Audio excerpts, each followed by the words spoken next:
કેમ છો બધા? મજામાં?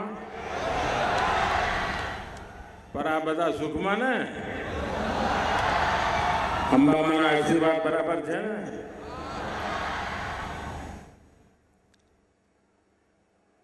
मंच पर विराजमान गुजरात के लोकप्रिय मुख्यमंत्री श्रीमान विजय रूपाणी जी, उप मुख्यमंत्री श्रीमान नितिन भाई पटेल, केंद्र में मंत्रिपरिषद के मेरे साथी, इसी धरती के संतान श्रीमान हरिभाई चौधरी, पुरुषोत्तम भाई रूपाला, गुजरात विधानसभा के अध्यक्ष श्रीमान रमण भाई, बनास डेयरी के अध्यक्ष और राज्य सरकार के मंत्री श्रीमान शंकर भाई चौधरी, भारतीय जनता पार्टी के गुजरात प्रदेश के युवा अध्यक्ष एवं विधायक श्रीमान जीतूभाई वाघाणी, राज्य सरकार में मंत्री श्री दिलीप ठाकुर जी, ईश्वर भाई पटेल, केसाजी चौहान,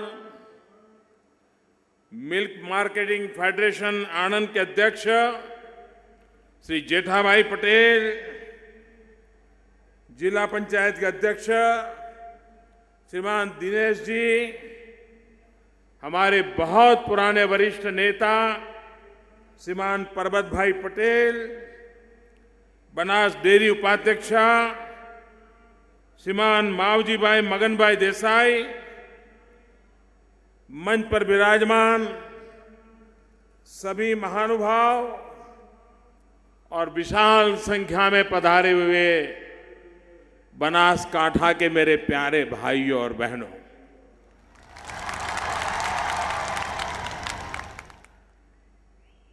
आपको लगता होगा આપણા નરેન્દ્રભાઈ હિન્દીમાં કેમ બોલે છે?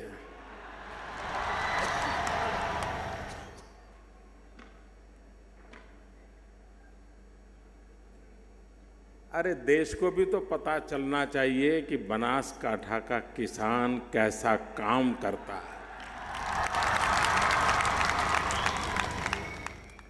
मरुभूमि में भी जान भरने की ताकत अगर है तो बनासकांठा के किसान में है, उत्तर गुजरात के किसान में है, जो अपना पसीना बहा करके जमीन में जान भर देता है।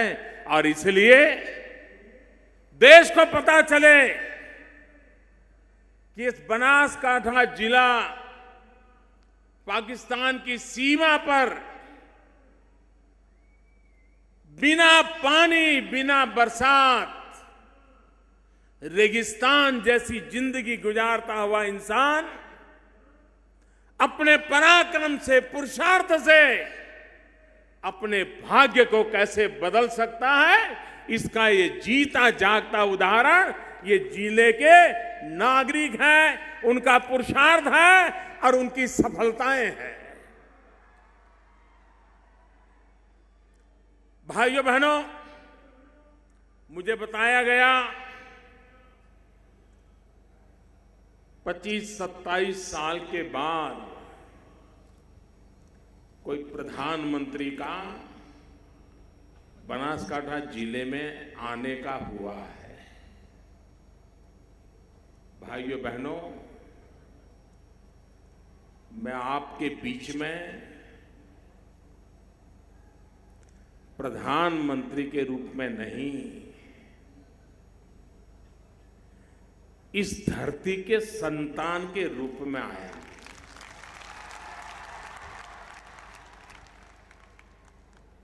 इस मिट्टी ने मुझे बड़ा किया है और मैं आज विशेष रूप से आया हूं श्रद्धेय गलबा भाई को उनकी तपस्या को नमन करने के लिए आया हूं। लाखों पशुओं की तरफ से, लाखों परिवारों की तरफ से बनासकांठा की बंजर भूमि की तरफ से मैं आज गलबा भाई की शताब्दी के समारोह की शुरुआत में उनको शत शत नमन करता हूं। इन सब की तरफ से नमन करता हूं। अब कल्पना कीजिए, आज से 50 साल पहले जब गलबा भाई की उम्र 50 साल की थी, 8 छोटी छोटी दूध मंडली उससे शुरू किया और आज किसानों के सहयोग से, पुरुषार्थ से, परिश्रम से और उसमें भी बनासकांठा की, उत्तर गुजरात की मेरी माताओं बहनों के पुरुषार्थ के कारण, जिन्होंने पशुपालन को परिवार की सेवा का हिस्सा बना दिया, उन्होंने ये श्वेत क्रांति ला दी। आज बनास डेयरी की भी स्वर्णिम जयंती का अवसर है। ऐसा सुयोग है कि एक तरफ इस महान आंदोलन के जनक, श्वेत क्रांति के जनक गलबा भाई की शताब्दी और दूसरी तरफ उन्हीं के हाथों से बोए गया पौधा, 8 मंडली से शुरू हुआ पौधा आज बनास डेयरी के रूप में वटवृक्ष बन गया है। उसकी स्वर्णिम जयंती का यह अवसर है और इसलिए इस 50 वर्ष में जिन जिन महानुभावों ने इस बनास डेयरी को चलाया, आगे बढ़ाया, इस ऊंचाई पर ले गए, अनेक चेयरमैन आए होंगे, अनेक व्यवस्थापक आए होंगे, अनेक कर्मचारी रहे होंगे। मैं आज इस 50 साल की यात्रा में जिन जिन लोगों ने योगदान दिया है, उन सबका हृदय से बहुत बहुत अभिनंदन करता हूं, उनका साधुवाद करता हूं। भाइयों बहनों, आप मुंबई जाएं, सूरत जाएं, किसी और इलाके में जाएं, तो कठिनाइयों में जिंदगी गुजारने के लिए गुजरात से कौन आया है, तो ज्यादातर पता चलता था कच्छ और बनासकांठा के लोग अपना गांव, अपना इलाका छोड़ करके रोजी रोटी कमाने के लिए कहीं बाहर जाते थे, क्योंकि यहां कोई प्राकृतिक संसाधन नहीं थे। और भाइयों बहनों, हम पहले से कह रहे थे, एक बार मां नर्मदा हमारी इस विनाश की धरती को आकर के छू लेगी, मेरा किसान मिट्टी को सोना बना करके रख देगा। आज उसने बनास की सूखी धरती को, इस रेगिस्तान वाली धरती को सोने में तब्दील कर दिया। मुझे बराबर याद है, मैं नया नया मुख्यमंत्री बना था, कई सारे सवालिया निशान मेरे लिए लगाए जाते थे। ये मोदी मुख्यमंत्री क्या करेगा? ये तो कभी गांव का सरपंच नहीं रहा, कभी चुनाव नहीं लड़ा, इसको क्या आएगा? बड़ी मजाक उड़ती थी। उस समय मेरा सबसे पहला सार्वजनिक कार्यक्रम डीसा में हुआ था, इसी धरती पर हुआ था, इसी मैदान में हुआ था और वो था लोक कल्याण मेला। और उस दिन मैंने जो नजारा देखा था, आज उससे अनेक गुना नजारा बड़ा मेरी आंखों के सामने देख रहा। भाइयों बहनों, मुझे बराबर याद है बनासकांठा के किसान मुझ पे बहुत नाराज रहते थे, गुस्सा करते थे, कभी कभी मेरे पुतले जलाते थे, और फिर भी मैं हिम्मत करके उनके बीच जाता था और मैं उनको कहता था कि अगर बनासकांठा का भाग्य बदलना है तो हमें पानी बचाना पड़ेगा, बिजली के तार छोड़ने पड़ेंगे, किसान को बिजली नहीं पानी चाहिए। ये बात मैं उस समय बताता था, नाराजी मोलता था, लेकिन ये मेरा सौभाग्य है कि वही बनासकांठा, वही मेरे बनासकांठा के किसान, उन्होंने मेरी बात को सर आंखों पे चढ़ाया और आज ड्रीप इरिगेशन में, टपक सिंचाई में, स्प्रिंकलर में पूरे गुजरात में नंबर 1 पर लाकर के खड़ा कर दिया। मैं उन सभी किसानों को, मैं आज उन सभी किसानों को सर झुका करके नमन करता हूं। उन्होंने न अपना भाग्य बदला है, ऐसा नहीं है, उन्होंने आने वाली अनेक अनेक पीढ़ियों का भी भाग्य बदल दिया है। मुझे याद है 2007 या 2008 का वर्ष होगा, ऐसा ही एक किसानों के लिए कार्यक्रम मेरा था, तो मैं बनासकांठा में आया था।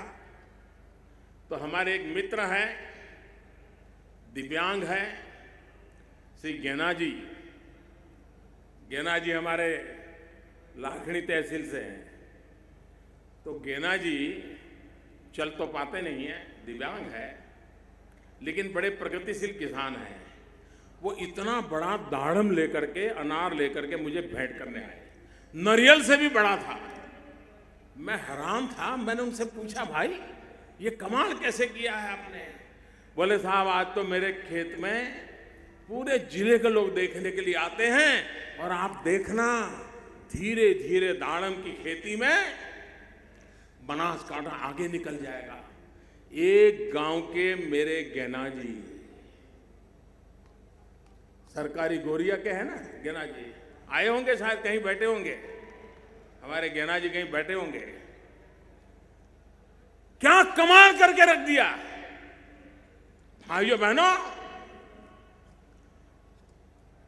बनासकांठा के किसान ने प्रगतिशील किसान के रूप में अपनी छवि छोड़ी है, और एक दो किसान नहीं, एक आंदोलन खड़ा हुआ है। आज भी बनासकांठा के किसानों ने प्रति हेक्टर आलू की पैदावार का जो रिकॉर्ड किया है, उस रिकॉर्ड को कोई तोड़ नहीं पाया है। ये काम बनासकांठा ने कर दिया। आज बनासकांठा पोटैटो के लिए भी जाना जाने लगा है। भाइयों बहनों, किसान के लिए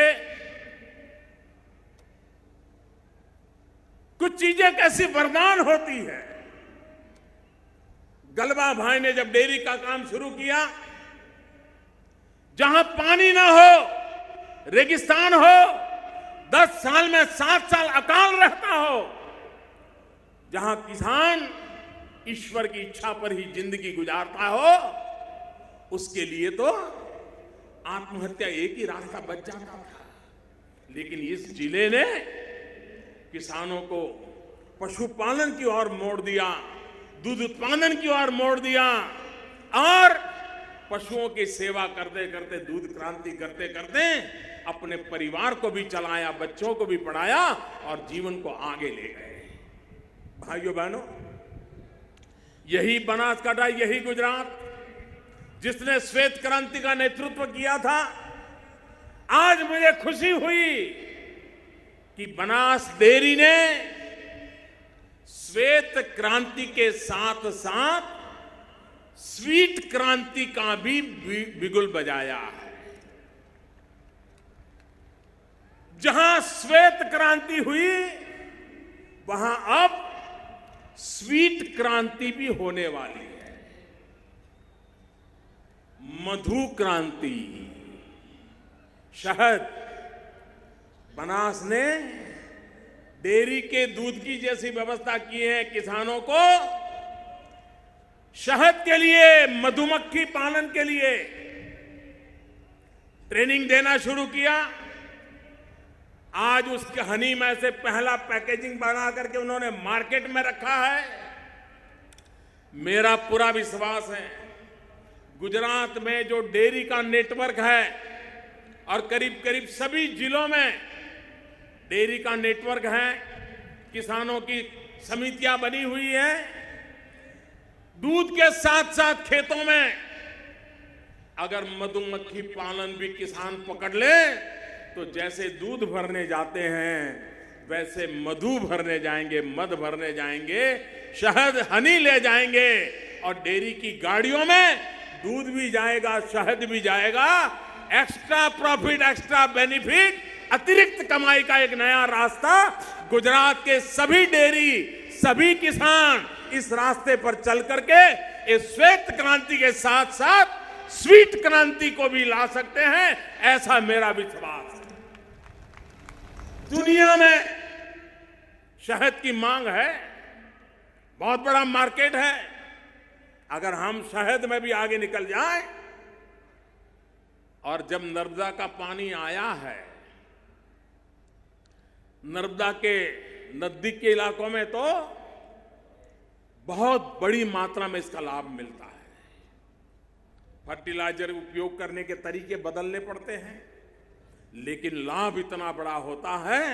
और जैसा बनासकांठा के किसान का मन बदला है, ये भी बदल के रहेगा, ऐसा मुझे विश्वास है। आज बनास डेयरी ने अमूल ब्रांड के साथ चीज का प्रोडक्शन का भी एक प्लांट शुरू किया। गुजरात में जितनी भी डेयरियां वो चीज के काम से चली हुई हैं, आप हैरान होंगे, दुनिया के कई देश हैं वे अमूल के ब्रांड की चीज मांगते हैं। जितनी पैदावार होती है तुरंत उठ जाती है, लोग ग्राहक मिल जाते हैं। आज उसमें एक इजाफा बनास डेयरी के द्वारा हो रहा है, मैं उनको बधाई देता हूं। एक बहुत बड़ा इनिशिएटिव आज डेयरी ने लिया है, कांकरेज की गाय। इस नस्ल का मूल्य हम जानते हैं, वैज्ञानिक तरीकों ने भी गिर की गाय, कांकरेज की गाय, इसका महत्व स्वीकार किया है। अब A2 मिल्क, जिस कांकरेज की गाय के दूध की एक विशेषताएं हैं, विशेष तत्व हैं, उसको आज उन्होंने मार्केट में रखा है। जो हेल्थ कॉन्शियस लोग हैं, जहां बच्चों को कुपोषण की समस्या है, ऐसे बच्चों के लिए A2 मिल्क, कांकरेजी गाय का A2 मिल्क उनके स्वास्थ्य के लिए उपकारक होने वाला है। ऐसा एक भगीरथ काम भी आज यहां शुरू हुआ है। यहां कांकरेज की नस्ल को बढ़ावा देना, उसमें सुधार करना, उसकी क्षमता में सुधार करना, उसकी पर कैपिटा मिल्क प्रोडक्शन बढ़ाना, उसके लिए भी वैज्ञानिक तरीके चल रहे हैं। मैं बनास में जब आया हूं तब मैं बनास डेयरी से चाहूंगा कि वो एक काम और भी करें, और कर सकते हैं।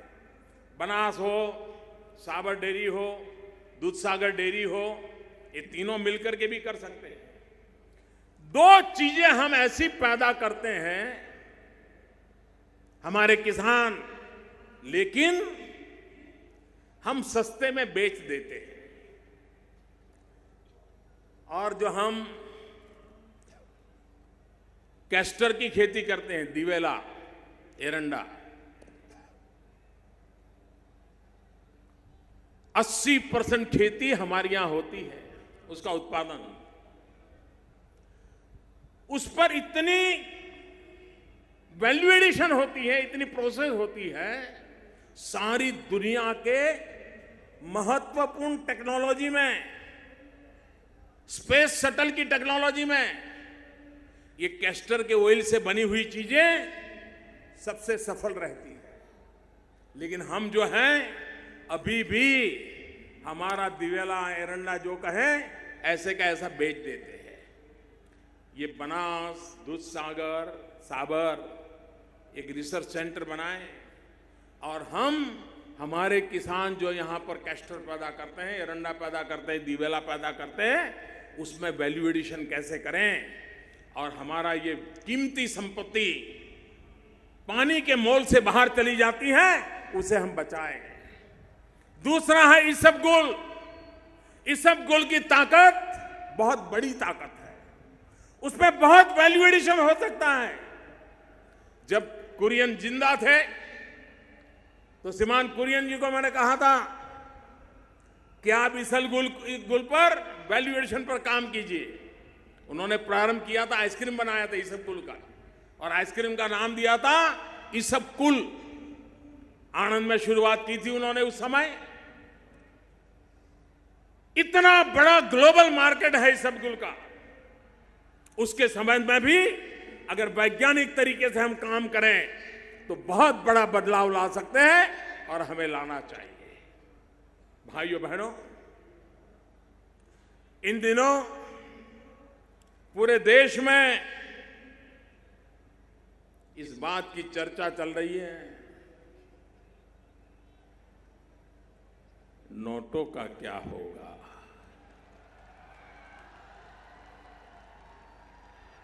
आप मुझे बताइए, 8 तारीख के पहले 100 की नोट की कोई कीमत थी क्या? 50 की नोट की कोई कीमत थी क्या? 20 की नोट की कोई कीमत थी क्या? छोटे को कोई पूछता था क्या? हर कोई बड़ों को ही पूछता था 1500, 1500, 1500। 8 तारीख के बाद देश देखिए 100 का मूल्य कैसा बढ़ गया, कैसी ताकत बढ़ गई, उसकी जान आ गई। भाइयों बहनों, जैसे 8 तारीख के पहले बड़ों की पूछ होती थी, 1000 और 500 की ही गिनती गिनी जाती थी, 20, 50, 100 को कोई पूछता नहीं था, छोटे की तरफ कोई देखता नहीं था। 8 तारीख के बाद बड़ों की ओर कोई देखने को तैयार नहीं है, सब छोटे के लिए तैयार हो गए हैं। भाइयों, ये फर्क आया है। और जैसे बड़ी नोट नहीं, छोटी नोट की ताकत बड़ी है, बड़े लोग नहीं, छोटे लोगों की ताकत बढ़ाने के लिए ये बहुत बड़ा फैसला मैंने किया। देश का गरीब, देश का सामान्य मानवी, जैसे 100 रुपये की ताकत बढ़ गई, वैसे गरीब की ताकत बढ़ाने के लिए ये मैंने काम किया है। आप कल्पना कर सकते हैं भाइयों, आपने देखा होगा कुछ भी खरीद करने जाओ, कच्चा बिल की पक्का बिल, बिल मांगोगे तो छोटा व्यापारी भी कहता है नहीं बिल में लेना है तो दूसरी दुकान पे जाओ, कैश देना है तो ले आओ। ऐसा ही चला। मकान चाहिए, मकान वाला कहता है चेक में इतना, रोकड़े में इतना। अब वो गरीब आदमी रोकड़ा लाएगा कहां से? भाइयों बहनों, इस प्रकार से नोटें छापते गए, छापते गए, छापते गए और देश, उसका अर्थतंत्र ये नोटों के ढेर के नीचे ही दबने लग गया। भाइयों बहनों, मेरी लड़ाई है आतंकवाद के खिलाफ। आतंकवादियों को ताकत मिलती है जाली नोट से, और हम तो सीमा पार क्या हो रहा है सब जानते हैं, पड़ोस में ही रहते हैं। कैसी मुसीबतें हमें झेलनी पड़ी है ये बनासकांठा पाटन जिले के लोग ज्यादा जानते हैं। भाइयों बहनों, जाली नोट के कारोबारी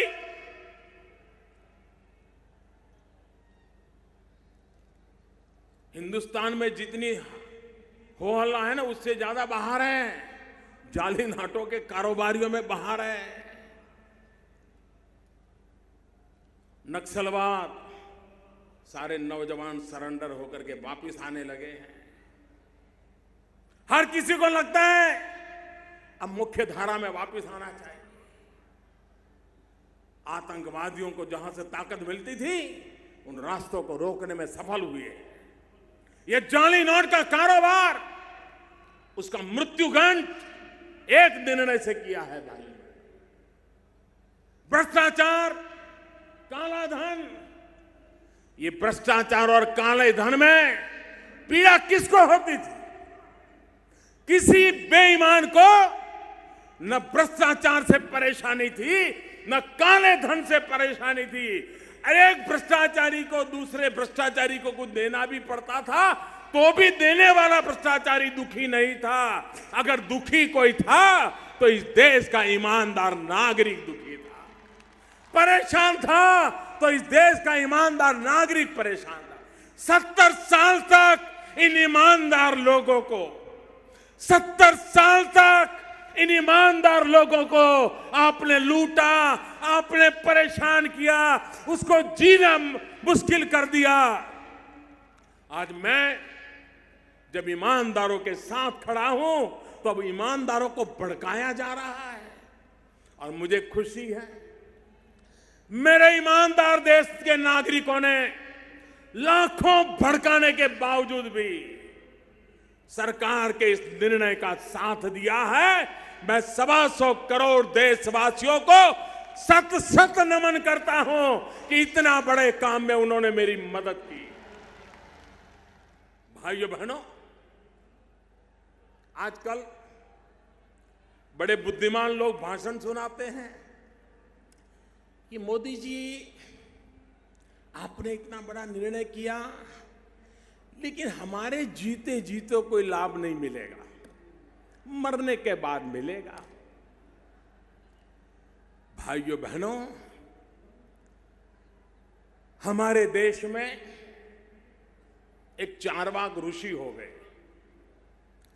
ये चारवाक ऋषि कहते थे, ऋणम कृत्वा धृतम पिबेत। वो कहते थे, अरे मृत्यु के बाद क्या होने वाला है कौन जाता है, जो मौज करनी है अभी कर लो, जो खाना है खा लो, घी पीना है पी लो, आनंद से जी लो।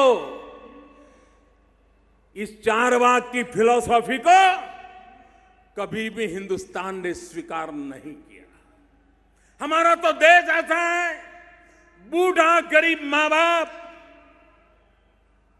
पैसे बहुत कम हो तो बूढ़ा बाप और बूढ़ी मां बात करते हैं कि ऐसा करो, शाम को सब्जी बनाना बंद कर दो, थोड़े पैसे बच जाएंगे तो मरने के बाद बच्चों के काम आ जाएंगे। मेरा देश मरने के बाद मेरा क्या होगा ये कभी चिंता नहीं करता है। मेरा देश मेरे बाद की पीढ़ियों का भला क्या हो ये सोचने वाला देश है। मेरा देश स्वार्थी लोगों का देश नहीं है। मेरे देश का चिंतन सुख के लिए, खुद के सुख के लिए जीने वाला नहीं है। मेरा देश का चिंतन भावी पीढ़ियों के सुख के लिए चलने वाला है। ये नए चारवाक लोग जो पैदा हुए हैं, ऋणम कृत्वा धृतम पिबेत, ये जो बातें करने वाले लोग हैं, उनको 50 बार सोचना पड़ेगा। भाइयों बहनों, आपने देखा होगा पार्लियामेंट चल नहीं रही है, चलने दी नहीं जा रही है। हमारे देश के राष्ट्रपति सार्वजनिक जीवन में उतना लंबा अनुभव है, शासन चलाने वाले श्रेष्ठतम लोगों में से हमारे राष्ट्रपति जी रहे हैं। वो अलग राजनीतिक विचारधारा में पले बड़े हैं, लेकिन देश की संसद में जो कुछ भी हो रहा था उससे इतने पीड़ित हो गए, इतने दुखी हो गए कि 2 दिन पहले उनको सांसदों को सार्वजनिक रूप से टोकना पड़ा, विरोध पक्ष को नाम देकर के टोकना पड़ा। और मैं हैरान हूं, सरकार कहती है कि हम चर्चा चाहते हैं, सरकार कहती है प्रधानमंत्री बोलने के लिए तैयार है, सरकार कहती है प्रधानमंत्री आकर के कहने को तैयार है, लेकिन उनको मालूम है उनका झूठ टिक नहीं पाता है और इसलिए वो चर्चा से भागते रहे हैं। और इसलिए लोकसभा में मुझे नहीं बोलने दिया जाता, मैंने जनसभा में बोलने का रास्ता चुन लिया है भाई। और जिस दिन मौका मिलेगा लोकसभा में भी 125 करोड़ देशवासियों की आवाज मैं जरूर पहुंचाने का प्रयास करूंगा। मेरे भाइयों बहनों,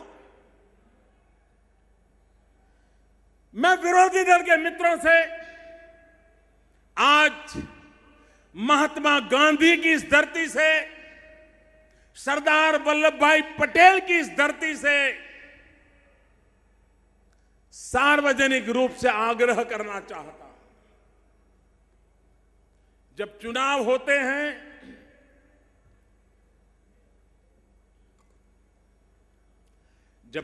होते हैं हम सभी दल एक दूसरे के खिलाफ बोलते हैं, आरोप प्रत्यारोपण करते हैं, अच्छी और बुरी नीतियों की चर्चा करते हैं, हर प्रकार से अपने विरोधियों पर जैसा मार कर सकते करने की कोशिश करते हैं। सभी दल करते हैं, भारतीय जनता पार्टी भी करेगी, कांग्रेस भी करेगी, बाकी सब छोटे मोटे दल भी सब करते हैं। लेकिन सभी पार्टियां एक काम जरूर करती है, क्या? मतदाता सूची को ठीक करना, अधिकतम लोग मतदान करने आए इसकी चिंता करना, मतदाताओं को कैसे बटन दबाना वो सिखाना सभी दल करते हैं। एक तरफ तो नीतियों का विरोध करते हैं, दूसरे को पराजित करने की ताकत लगाते हैं, लेकिन दूसरी तरफ सब मतदाता सूची पे ध्यान देते हैं, इलेक्ट्रॉनिक वोटिंग मशीन पे ध्यान देते हैं, अधिक लोग मतदान करने के लिए आए इस पर ध्यान देते हैं। क्यों? क्योंकि लोकशाही हम सबकी जिम्मेवारी है। मैं विरोध पक्ष के मित्रों से कहना चाहता हूं, आप ये तो नहीं कहने की हिम्मत कर रहे हो कि मोदी 1000 और 500 वाला नीट वापिस ले लो, क्योंकि आपको मालूम है जनता का मिजाज बदला हुआ है।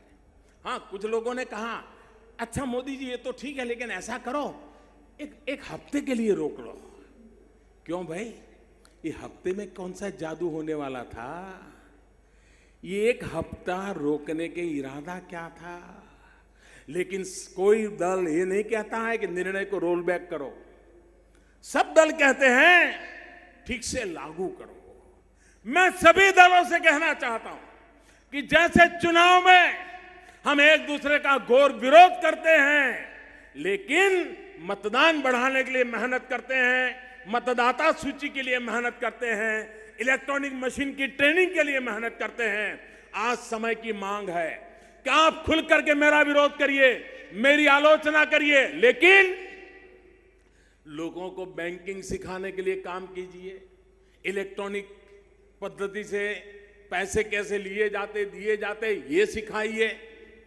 हम सब मिलकर के देश को भाग्य बदलने का एक ऐसा उत्तम अवसर आया है, हम सब उसको काम करें और आप भी फायदा उठाइए। मुझे खुशी होगी मेरे विरोधी दल के लोग जन जन को इस काम में लगा करके अगर राजनीतिक फायदा उठाते हैं तो देश का भला हुआ, इसका मुझे आनंद होगा भाइयों। अरे राजनीति से ऊपर राष्ट्र नीति होती है, दल से बड़ा देश होता है। भाइयों बहनों, गरीबों पे बातें करना अलग होती है, गरीबों के लिए नीतियां बना करके कठोरता से लागू करने के लिए समर्पण का भाव लगता है, और समर्पित भाव से आज ये सरकार आपकी सेवा में लगी है। भाइयों बहनों, मैंने पहले दिन से कहा है यह निर्णय मामूली नहीं है मेरे भाइयों बहनों, बहुत मुश्किल बड़ा निर्णय है, कठिन निर्णय है।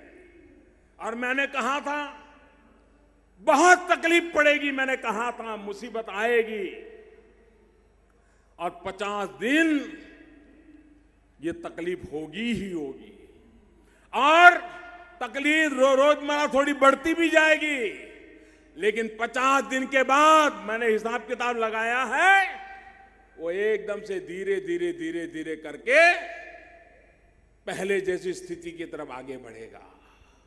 50 दिन तक ये कठिनाइयां रहने वाली है। 50 दिन के बाद आप ही देखेंगे कि धीरे धीरे धीरे आपकी आंखों के सामने परिस्थितियां सुधरती नजर आ जाएगी।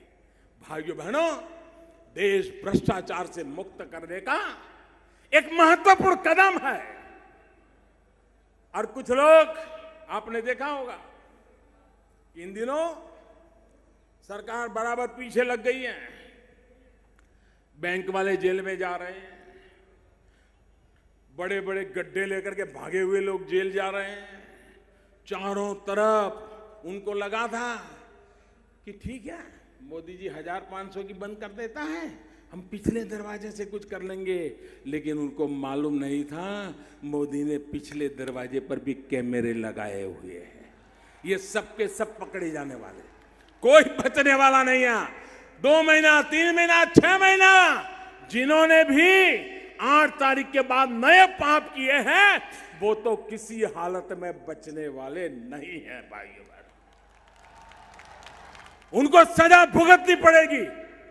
125 करोड़ देशवासियों के सपनों को चूर चूर करने का पाप जिन्होंने किया है वो बचने वाले नहीं है, ये मैं देशवासियों को विश्वास दिलाना चाहता हूं। भाइयों बहनों, आपने मुसीबत झेली है, तकलीफ झेली है, अभी भी झेलनी है। आपका आशीर्वाद देश के लिए, और जो लोग कहते हैं ईमानदार लोग लाइन में खड़े हैं, ईमानदार अपने लिए नहीं खड़ा रहता है, वो देश के लिए खड़ा रहता है। भाइयों बहनों, वो देश के लिए खड़ा रहता है। और इसलिए दूसरा, आज जमाना बदल चुका है भाई। एक जमाना था, हमारे दादा दादी, उनसे सुनेंगे तो बताते थे कि हमारे जमाने में तो चांदी का गाड़ा पहिड़ा जेवड़ो रुपयो होतो, एम के आपने कि बैलगाड़ी के पहिए जितना बड़ा रुपया चांदी का हम देखते थे, उपयोग करते थे। भाइयों बहनों, ये चांदी के रुपये से बदलते बदलते बदलते कितनी मेटल बदल गई, तांबा आया और आया, न जाने क्या क्या आया, और धीरे धीरे करके हम कागज में चले गए कि नहीं चले गए। अब याद आता है कि चांदी का रुपया होगा तभी रुपया माना जाएगा, याद आता है क्या? अब वो रुपया कागज का भी हमारे जिंदगी का हिस्सा बन गया। कभी चांदी का रुपया हुआ करता था, धीरे धीरे कागज का रुपया आ गया। भाइयों बहनों, अब वक्त बदल चुका है। अब तो आपके मोबाइल फोन में ही आपका बैंक आ गया है, आपका बटवा भी आपके मोबाइल फोन में है। आप चाय पीने जाएं, बटन दबाए, चाय वाले को पैसा पहुंच जाएगा, रिसीट मिल जाएगी। बीच में लोग चेक देते थे, चेक फाड़ते थे, 2 महीने के बाद पता चलता था कि चेक वापिस आया। बाद में केस कोर्ट में जो सबसे ज्यादा केस चलते हैं वो चेक वापिस आने के चलते हैं।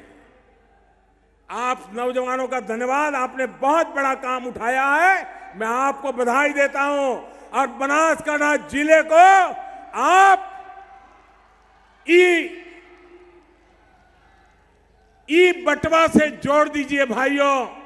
लोगों को ई मोबाइल बैंकिंग से जोड़ने में सफल होंगे, मुझे विश्वास है। भाइयों बहनों,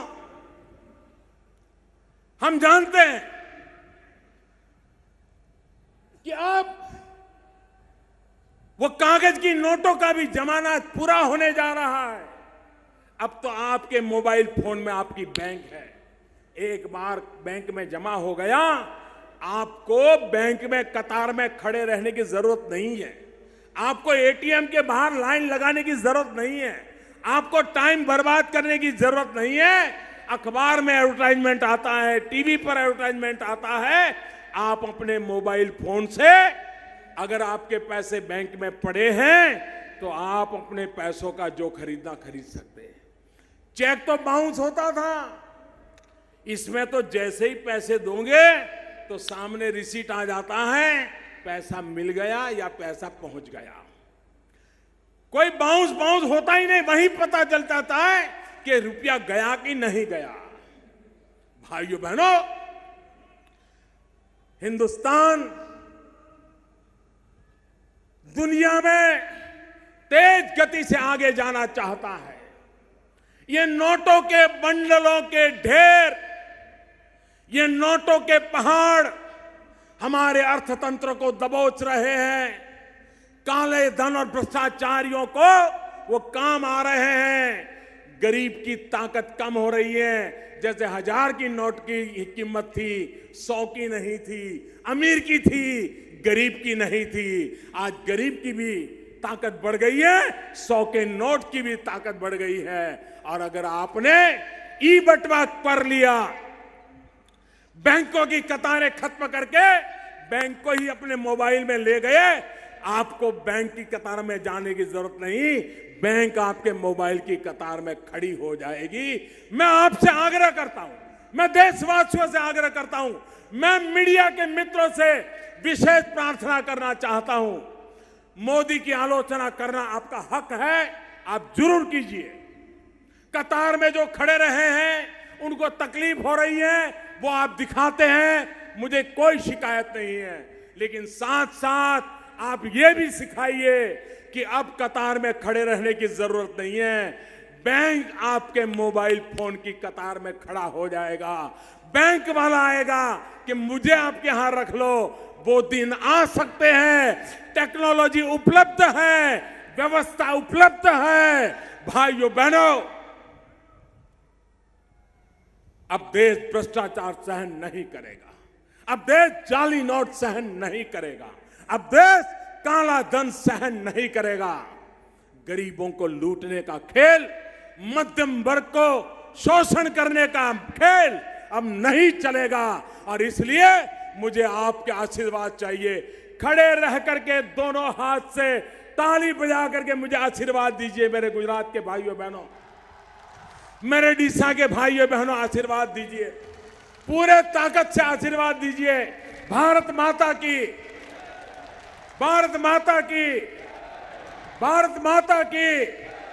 ये लड़ाई भारत का भाग्य बदलने की है। ये लड़ाई भ्रष्टाचार को खत्म करने की है। ये लड़ाई काले धन का खात्मा बुलाने के लिए है। ये लड़ाई जाली नोटों से देश को मुक्त कराने की है। और उसमें इस बनास की धरती ने मुझे आशीर्वाद दिए। मैं आपका बहुत बहुत आभारी हूं, आपका बहुत बहुत आभारी हूं। फिर से बोलिए, भारत माता की।